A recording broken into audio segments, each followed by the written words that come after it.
Hello friends, welcome to the channel Reorient. My name is Suman Poddar. I am a chartered accountant as well as a faculty member. आज हम लोग discuss करेंगे long term capital asset and short term capital assets के बारे में। आइए देखते हैं।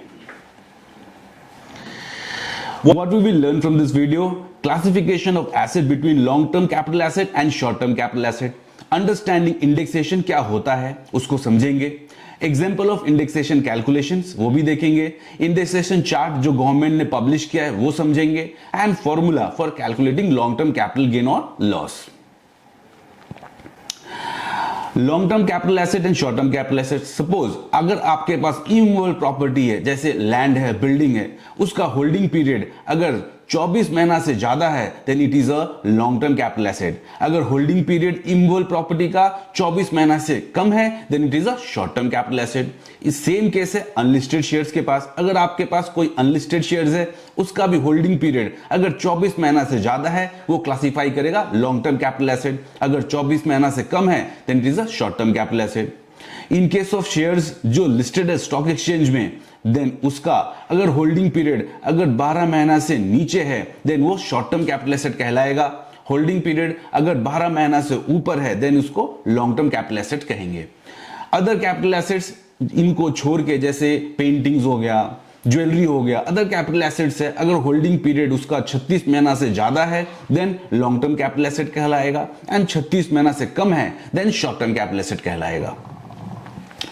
अब हम लोग समझेंगे indexation. Indexation is a process by which the cost of acquisition is adjusted against inflationary rise in the value of the asset. For this purpose central government has notified cost inflation index. The benefit of indexation is available only to long-term capital asset. For computation of index cost of acquisition, following factors are to be considered. ये indexation calculate करने के लिए ये सब factors चाहिए, ये सब data चाहिए। क्या?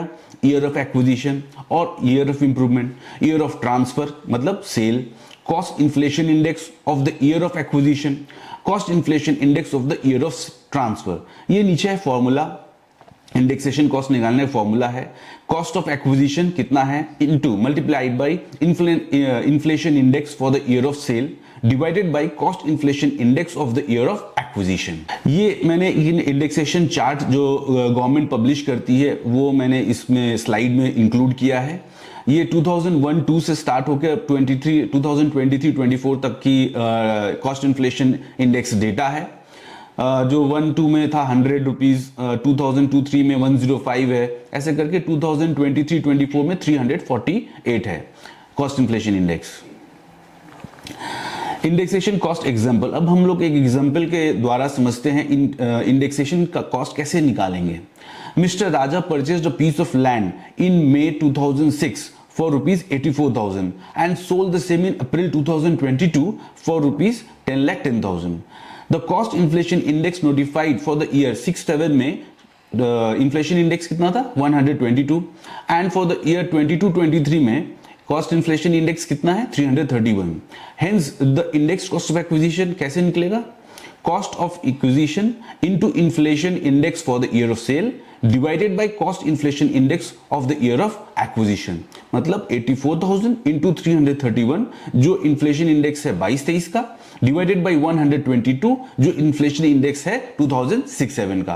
कितना आया 2,27,902। यानी जो आप मई 2006 में खरीदे थे लैंड 84,000 में, उसका वैल्यू खड़ा हुआ इन 22-23 कितना रुपया 2,27,902 रुपया।